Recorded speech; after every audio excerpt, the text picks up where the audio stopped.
guys, and welcome to this week's episode of the PlayCast podcast. I'm glad to be here with you guys again this week. As you can see, I'm alone once again. I actually still wasn't able to get my co-host on or a guest. And honestly, there were more options, but I honestly just forgot to reach out. But you know what? Honestly, I kind of enjoy these kind of solo moments. It's kind of fun, and I get to talk about. I don't know. Maybe it's because I'm able to talk about exactly what I want to talk about. Wherein, if there's other people on the pod, we literally are not able to prepare as well. So honestly, I'm too lazy for that. So it's kind of hard to coordinate anything. So we pretty much just randomly bring up topics, including myself. Like I bring up random shit. So yeah. But anyways, welcome to this week's episode. Glad to be here again. And yeah, let's jump straight right into it. And I could have actually mentioned this during this week's Comfy Cafe podcast with Jazz. But I've actually recently watched Boy and the Heron in the theaters. This was Miyazaki's latest movie, supposedly last movie as well, but you know, he said that multiple times prior, so I don't know, maybe it is. Honestly, I think it should be, you know, as the title kind of suggests. I think I'll name the title something a bit triggering, but honestly, I think this was a bad movie in general. And I don't know, maybe it's because honestly, walking to the theater, like we already had our tickets, we were walking inside, I kind of felt like I had a migraine. And yeah, so I sat down there, I finished my free popcorn, and honestly, I was pretty sleepy. So, you know, but in fairness, I've been sleepy in other movies before, but I've never actually fallen asleep. This is the first movie where I literally just fell asleep. Yeah, and there's no other movie. Actually, there is, which I didn't watch in theaters, but I watched it at home on a big TV. It was during New Year's. It was like, in fairness, it was like 3 a.m. I was with my family. And of course, it's a legendary movie, also by Miyazaki, Spirited Away. I fell asleep halfway through that movie. It's very weird. I see the allure, I see the charm, but there's something like my friend. I have this one friend who kind of trashes Shinkai when it comes up, and obviously, you know, apples to oranges, they're completely different, like directors, there's completely different movies, but I feel like they both have the similarity of really liking their visual style. I mean, no shit, right? It's a fucking anime. Visual style is half the work, or even more so. It's the number one thing anime fans enjoy seeing, whether they admit to it or not. It's the visuals. The visuals is what makes majority of the beauty, which is why it's animated. That's the entire point of it.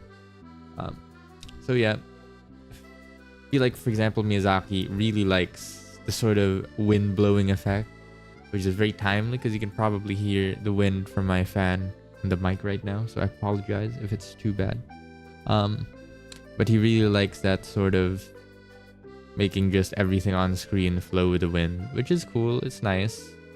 But besides that, I feel like he lingers too long in so many scenes, and I get it, it's beautiful shots, but I don't know, I feel like there's a limit to this. The opposite end of the spectrum, Shinkai also does this. He really falls in love, or wants you to fall in love with his shots. But I feel like, and this is a critique that a lot of people have with the Shinkai movies, that it almost turns, and one that I always point out, it does feel like a montage, almost like a montage movie. That's also one of his highlights in a lot of the movies I've seen of Shinkai. I mean, I've seen all of his movies, but I can't remember if there was a montage in every movie. But for sure in his latest movies, Your Name, Weathering With You, Suzume, It did have a montage. I just can't remember the. Actually, there is a montage of some sort, but it's not to the same degree as like Weathering with You, I think, if I recall. But yeah, Weathering with You had like 2 montage sequences. Pretty strange. Yeah. But I feel like having the story be quickly paced like that kind of helps with his focus on the visual beauty of things, right? So it allows him a lot more time to show off the shots that he wants to show off. Wherein with Miyazaki, both the visual pace and the story pace were so slow, I had no idea what was happening. I feel like half the movie, like the first hour of the movie, was a Tom Jerry chase sort of deal in like the real world. And then in the last second half, he gets spirited away to, or well, not spirited away, but he goes there. It's basically, I feel like Miyazaki really likes the hero's journey. I feel like this and Spirited Away, I feel, are kind of like decorated versions of it. I mean, every story in a way is a hero's journey, so that's a bit unfair to say. But it just felt like there's Tom and Jerry chase sequence, and then there's like 3 different Spirited Away moments, like where he transports to a different world. They like don't know what is going on. I guess they were going for some sort of multiverse sort of deal, or like different timelines. If I recall, that's what's happening. Like there's doorways and they're entering into different timelines. And there's this one part in the later half where a girl is introduced, and it's basically that sort of stereotypical, oh, love interest. Well, it's literally his mom, but like in child form. So it's very weird. So now you can't really say that's a love interest. Can't. It's the fucking mom. I mean, in fairness, is familial love. But it's like, I don't know if that was intentional. Maybe that was intentional, and it was like to play around with that sort of how you say, stereotype in that point of the story, because you know every MC needs a female MC, but or at least that's a stereotype I'm saying. But yeah, it's very strange. I just couldn't. I feel like I'd enjoy it more if there was more times where the Heron, where the boy and the Heron were actually friends, and like it is scarce. And I guess for what we have, I did like their dynamic, but I didn't feel the gut punch in the end. Slight spoiler, I guess, if you can guess what I mean when I say that. But I didn't get the gut punch in the end because honestly, there wasn't that much dynamic building, is what I want to call it. And I get it. Maybe someone will point out, oh, it's all the Heron and all that, where it's like metaphors. I feel like the metaphors were like right here. I was about to reach it, but then it's like, then Miyazaki like showing. I know that's the good part of things. Oh, showing, don't tell, don't say the metaphor. Let the audience figure it out. It's a bit too fucking boring, is all I'm gonna say. I feel like the scenes are too long. I feel like there's too many scenes. There's too many metaphors for me to kind of unwrap that I couldn't really unwrap it. So I end up just in a daze and kind of at the mercy of this almost dream sequence. The entire movie is almost just a dream sequence. I feel like every Miyazaki movie is kind of like him trying to put into animation dreams to a certain extent. By the way, I have to say this.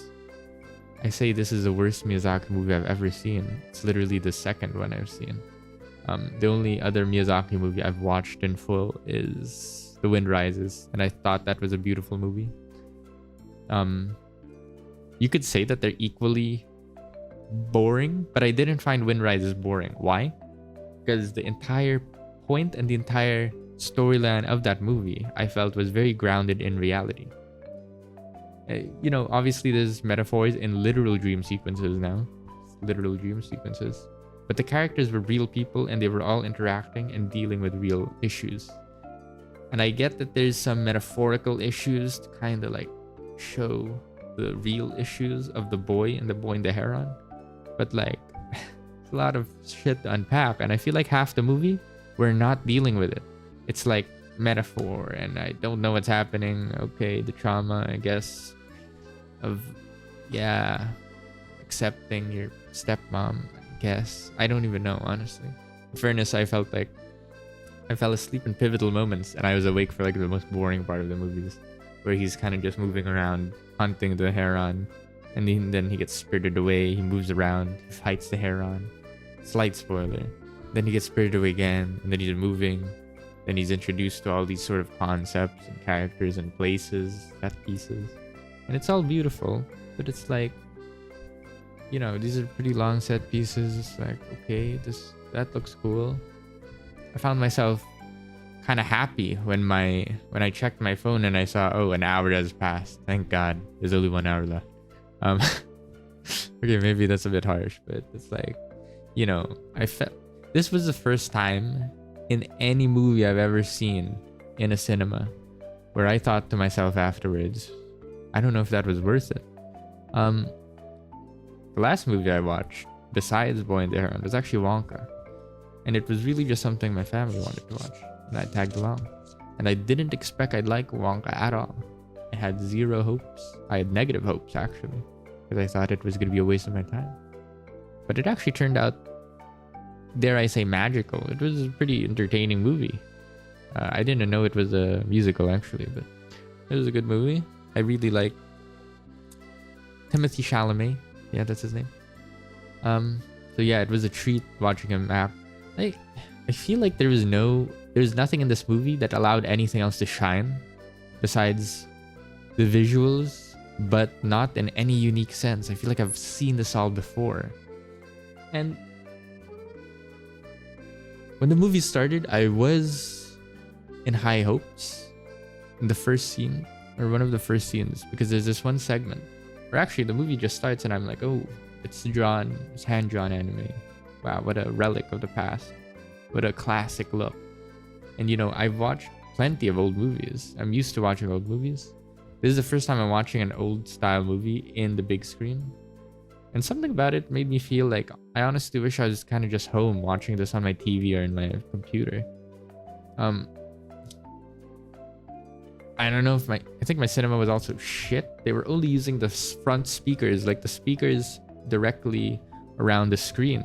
So it was like one-dimensional sound almost. It's like very shit experience, honestly. And there was like, it wasn't completely dim. Like I could still see the chairs and people. There was like a faint white light shining over. It's very odd, very odd.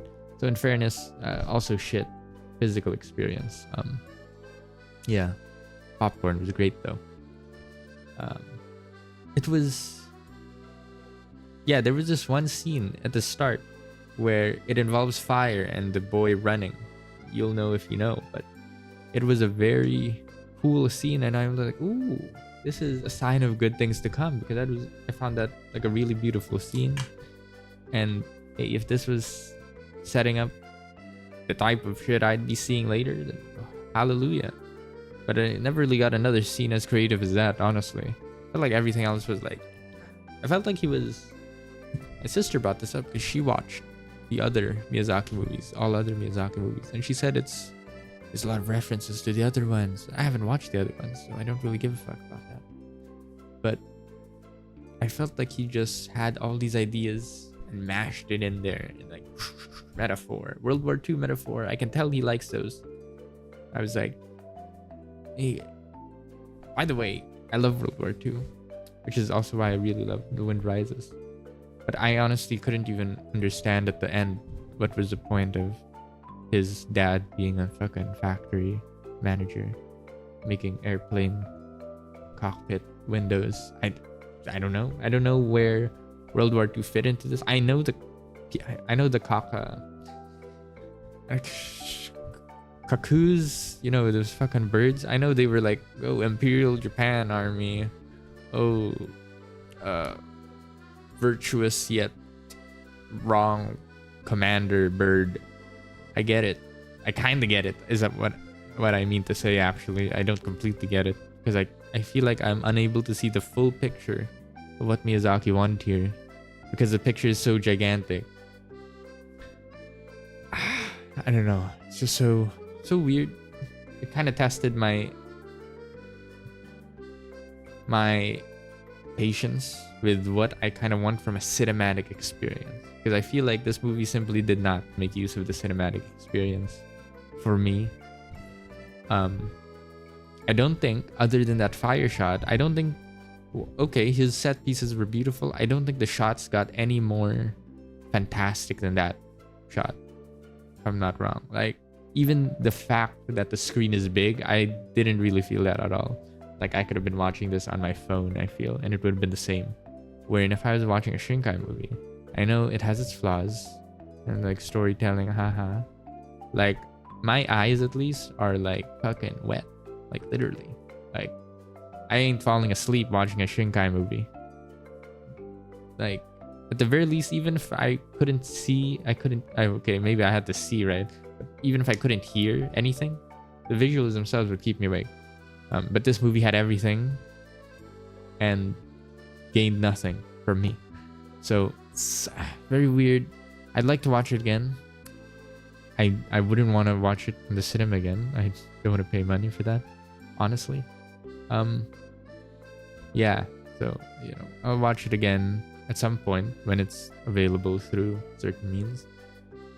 Not that I, you know, I feel like I'd enjoy this movie more in late night. My lights are off in my room.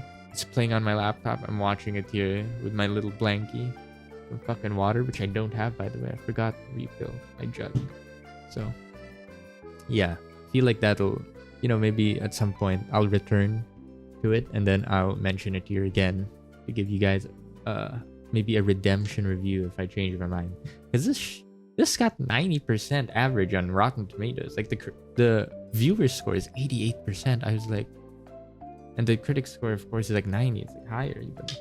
It's like, did we watch the same movie? It's like, I felt, okay, not the first half, I guess. It wasn't like a whole 1 hour. But I feel like for a solid 30 minutes, it was a Tom and Jerry fucking scene of him going after the bird. And I get it, bro. I don't get it. It's a problem. Like, something's going for 30 whole minutes and I don't get it. Yeah, you can't really fault me for thinking, oh, what am I fucking even spending my time watching? It was very weird. I'd love to see it again because I do understand that I probably missed some, and I think it's very unfortunate that I was sleepy heading in the movie. But hey, I think if it can't keep me awake, considering any other movie I've ever watched in the cinema, I didn't fall asleep on. I've watched, especially as a kid, where I didn't really appreciate movies all that much. It's kind of just there for like the spectacle of it. I didn't fall asleep at any point in those movies. I'm pretty sure I watched, well, no, I didn't watch Lincoln in the movies, but I watched like, actually, I don't even know what to bring up. I don't know, but I never legit fell asleep. Usually it'd be me checking, oh, did my mom fall asleep? And then I'd be slightly annoyed that we're like sleeping during a movie. But like, I don't know. It's very weird. It literally felt like I was in school and watching a movie for like class, and I was fighting my urge to fall asleep, right? So yeah, I do want to be fair with it and watch it again at some point. But for now, I don't know. It's not really, I don't like it. I don't see what other people saw, and it's somewhat annoying. It makes me wanna kind of fork over fucking money again just to watch it, just to see, am I wrong? Is this actually the greatest movie ever? And I just didn't get it. I don't know. It felt weird. Literally, as I was watching it and we were at the latter half of the movie, I was thinking to myself, damn, I wish I was just home right now so I can watch fucking Apothecary Diaries or Classroom of the Elite on the couch, honestly. Granted, anime movies and anime series are completely different things. Like, the pacing and the flow of them are completely different. And obviously the movies, you get a complete experience. But for some reason, at that point, I was craving more just some shitty anime to watch. Not to say Apothecary Diaries is shitty or Classroom of the Elite. I actually really like them. Um, but yeah, I just rather watch some crappy isekai at home, honestly. Yeah, because it is like almost a whole day. You know, you go to the mall, then you check out what movies is out, and we were supposed to watch like 2 p.m. But then when we reached the counter, apparently it's 4 p.m. the first showing for the movie. So we were like, we had to stay there for 2 hours more. I guess we were gonna eat anyways, but like it's a lot of time, man. And these days, I don't know, I feel pretty stingy with my time and a bit too lazy to make use of it anyways. So pretty weird. Anyways, yeah. So I don't really know, like, I know it's got good reviews, but honestly, if you're someone who's never watched anime, who's never watched Miyazaki, I don't even know if I can recommend this movie. I know I literally bad mouthing it, so obviously I wasn't gonna recommend it anyways. But like, if you're not familiar with what of the context of this is in terms of history and legendariness, I don't even know what you can get from this movie. It's a bit I feel like the flow is similar to some indie movie that wouldn't do good in the box office anyways, because it's a bit too slow. And yeah, I don't know.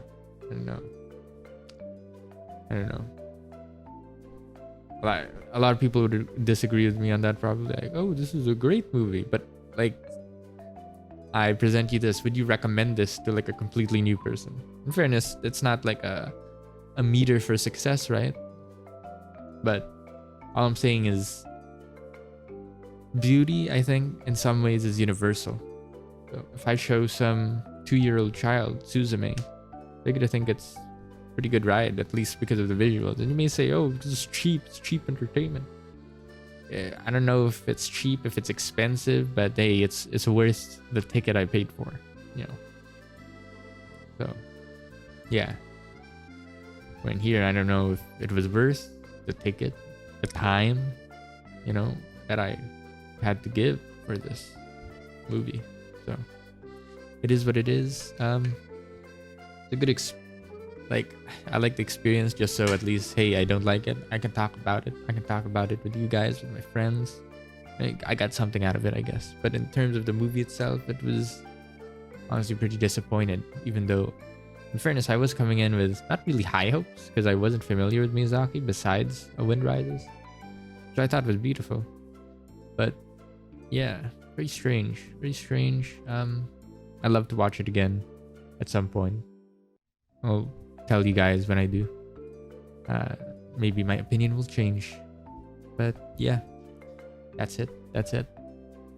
Anyways, yeah, recently, what have I been playing? I've just been playing League. Actually, just got back into Valorant. I played a match just earlier, a quick play match, because I don't know if I was ready for an unrated. In the Jap servers, by the way, it's a completely different experience, because usually they're nice, and at least if they're mean, they don't talk too much, so I'll take it. Even if they trash me in the chat, I can kinda not read it unless I pay attention. And voice chat, I mean, even if they're being mean, they're nice again later. You know, the Japanese people, I think they're literally superior Filipinos. Filipinos have this thing. You might think Filipinos are nice people. They're very mean to each other. Filipinos are mean bastards to each other. But there's a certain sarcasm to it. But unlike Australians and all those other UK people, they don't make it known that it's sarcasm. They're literally just mean. And then when one or the other crosses the line, that's when you say, wow, this guy doesn't have a backbone, or is not a funny guy, doesn't have a sense of humor. It's like, okay, dude. It's like I don't know. And I don't know if it's kind of a cultural thing. Literally 5-year-olds can go into some shop and play Valorant. So I've seen way too many literal 10-year-olds playing in my games. Which, in fairness, they fucking better aim than me, just because they're calmer and don't panic. But like, it's very weird when there's a literal child screaming into the voice chat. And you might think, oh, are they saying racist stuff like in those COD lobbies in America? No, they're literally just shouting. They're literally just shouting. I don't even understand what they're saying. They're just gonna scream something. It's neither good nor offensive. It's just it's literally just noise, and I prefer the quiet. So yeah, that's all I got to say about that. But it's cool, and they added a new weapon. I realized they added the Outlaw, which I absolutely love. It's a fucking cool looking gun. It's literally what I wanted out of the Marshall, because I like the Marshall, but I was like, I feel like the Marshall is unusable unless you have that one skin that makes it the steampunk skin with the kind of lightning effect thing. That kind of makes it playable, or makes it playable. But like the normal Marshall kind of looks too slim. That kind of generic hunting rifle, which I don't fancy too much. I see it in every video game too, like Generation Zero has it, basically a starting sniper rifle. Very weird, very lame looking, in my opinion. I feel like a lot of people like that sort of thing, but I don't even like Glocks, man. Glocks look kind of dumb. But yeah, it's I like more round designs, which is weird because that's kind of what this Marshall looks like. It's kind of that round cylinder, but I mean like an M9, kind of paired together. I like an M1 Garand. I like that type of design, right? Which is why I often prefer Guardian over the Marshall. So yeah, need to feel bulky, right? That's what the Outlaw is. It's really cool. It's only 2 shots, but I don't know if I'm bad in math, but I feel like numbers wise it's literally an op. It's literally an op for like half the price. So hey, I know what I'm getting. And to a degree I think it's faster, because in the end I don't think it can one shot in body, based on my experience, or unless I just missed. But for some reason I was pretty turned on earlier in the gameplay way. But despite not having touched an FPS in so long and for an extended period of time, I had a pretty good time earlier watching some clips of Vispo with Kamito. I really love watching him play FPS actually. Really cool guy. Really cool. I really like his skill set, which is the physical aspect of games. Yeah. He's kind of like what I strive to be almost. But yeah, I just really like that sort of the thumpiness of it. So I really like the Outlaw. And yeah, an op, because you kind of have to like unscope, pull the thing back. But I feel like the Outlaw, you can immediately shoot the second shot as well. So it's almost pretty much an op, because even if you don't kill in one bullet in the body, you're probably in a good enough position to shoot twice anyways. Just tap the thing. I can't confirm that for a fact because I never really got into that opportunity. I literally played a quick play like once. So I also realized I had it in my external HDD, which is why I didn't bother doing it unrated, because it needs to be in my internal SSD, because for some reason when it's in my HD, which is an external one, it literally takes 5 real-time minutes to load in the game. Like, we're already 2 rounds down when I connected to the match, which is a bit sad. Yeah, so that's weird. So I'll have to transfer it. It's pretty hassle. I don't know why Riot doesn't just have transfer mechanic on their fucking launcher. It's very strange, honestly. But yeah, that's it. Yeah. Besides that, I've been reading a lot more manga. Like, I've been reading... I forgot the title, I didn't write it down, but this one manga where it's like an isekai, but it's a serial killer, right? And he's reincarnated as a girl, basically. But like, not like a young girl, but like, yeah, it's really cool concept. So he's sent to this world to basically try and get rid of the other reincarnates, because all the other reincarnates did save the world but turned out to be kind of evil. So the god was like, hey, let's take the serial killer and send him to this world. The cool dynamic here is the serial killer is very repentant. He like doesn't actually want to kill. So, but then the goddess basically just tells him, well, these are bad guys, so you shouldn't feel too bad about killing them. And it is slowly shown how he does still enjoy killing people, particularly bad people. because he basically has self-control that has him try not to kill, innocent people, which is cool. I like the dynamic. So yeah, although I feel like it's going to a certain direction where it's going to be more action-packed, wherein I kind of enjoyed the sort of trickery and like gadgetry that the beginning had. So kind of disappointing in that way, but hey, it's still fun read. I already caught up to the chapters, sadly, so it's gonna take a while. I'm probably never gonna read that again till like next year or something. And also I read and finished Koroshia Yametai, which is translated to I want to be fired, even though it doesn't. It means I want to stop being an assassin. I don't know why they didn't just translate that. Fucking manga decks. But yeah. Oh, I should have written his name down. Something Sun, I think. But I read the first chapter and I instantly knew I'd love it. So I held back on reading it. But then today, I finally was like, you know what, time to read all of it. So actually no, I just wanted to read a couple chapters and I thought I'd do that every other day. But then I ended up just finishing it because before I knew it, it was already chapter 20 and I was like, hey, just a bit more. There's 45 chapters, by the way. Just a bit more and I'm done with it, so may as well see how it ends.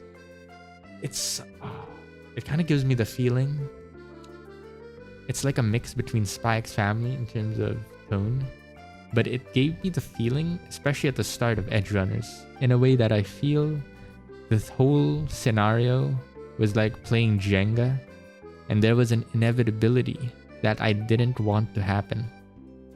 And so I was really super curious how it would wrap up, especially in only 45 chapters.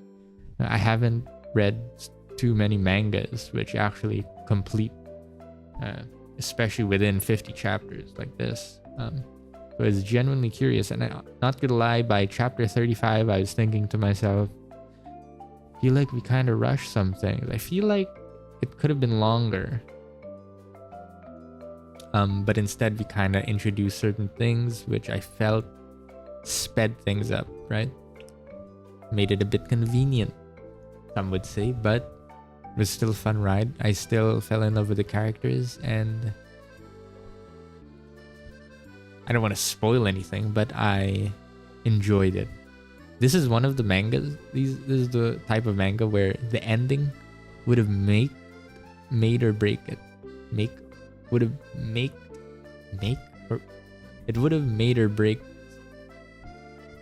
or broke. It was a make or break moment for the ending. So I was genuinely curious what the ending would be for this short, compact series. So I ended up loving it. That's all I'll say. In fairness, I loved Edgerunners, and it was kind of depressing, but it was beautiful. So I kind of wish this type of stuff, like imagine a movie of this. I'd love that. I think it's a bit too long for a movie, maybe 2 movies. Maybe a 5-episode OVA, 45 minutes. Right? Yeah. Maybe that's it, actually. That's it. Sadly, those don't happen these days, so. Which is funny because I feel like more stuff gets animated, but less stuff gets special treatment, if that makes sense. Yeah. Yeah, I loved it.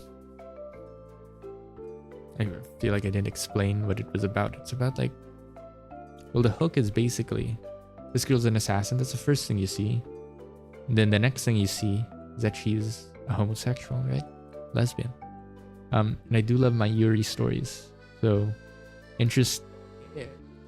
inserting that Yuri dynamic instantly hooked me, and I was like, this is why I knew, okay, this is gonna be one of my favorite manga. And just from the art style, it's nothing crazy, but it's a sort of seinen art style with the shadings, wherein I instantly know that I love it. And I could tell from the cover art that manga decks had up, at least. I don't know if I should be mentioning manga decks, but anyways. Yeah, it looked good. I expected it to be good, and it was good. And that's all you need. That's all you need. It was in a perfect state at the end where, I like, in anything I love, I like seeing beyond it. Like I watched Rio as a kid. I loved Rio, and I kept constantly fantasizing about the epilogue, essentially, like what would happen afterwards. They have kids and all that. Fucking bird family. This Koroshia Yametai allowed me that privilege of imagining, and that's all I'm gonna say. So give it a read if you can, if you want. It's really good.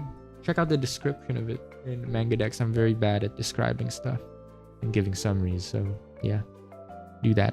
It's good. It's good. So would I read it again? Yeah, of course I would. Especially if I have a physical copy, I'd binge the shit out of that. Speaking of, I want to reread Genshiken, just so maybe I could get back into the swing of things as an actual human being on this planet. Because Genshiken is really inspiring. I would say inspiring, at least for me, manga. Because for me, at least, it shows me a lot of my ideals in terms of a realistic approach. So yeah, I'll read that as well. You guys should read it. I won't delve into that now because I feel like it's pointless. I'll delve into it once there's someone else here I can talk to about. But yeah, Genshiken is one of my favorite series of all time. In fairness, Genshiken is basically 2 parts. The second part was written like 5 years later or something like that. I think 8 years, or at least published. In between like that. I felt like the endings of each part, I feel like this mangaka, this author, kind of struggles with endings. Or I don't want to say struggles, but his preference for endings is kind of just, it's over. It kind of just ends, which in fairness is very realistic, I'd say. And I guess pretty fitting to, because I feel it's a very realistic story, but in the same time, it pays homage and tries to emulate anime, if that makes sense. So tail ending the first part and the second part with an ending which doesn't even feel like an ending, which kind of just ends, I feel it wraps up this sort of anime experience into back to the real world realistic experience. And maybe I'm overthinking it, and he just did that because he didn't know there was going to be more to the story. But yeah, one of the best things I've read. And all I really ask for these stuff, for things I watch, things I read, things I play, is that I love the characters. And I loved every character in Genshiken.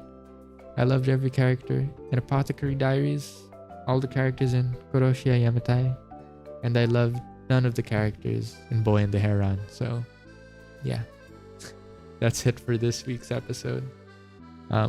Please join me again next week, and whoever else could be here. I'm not promising anything, but there will be someone, I think. See you guys next week. Bye-bye.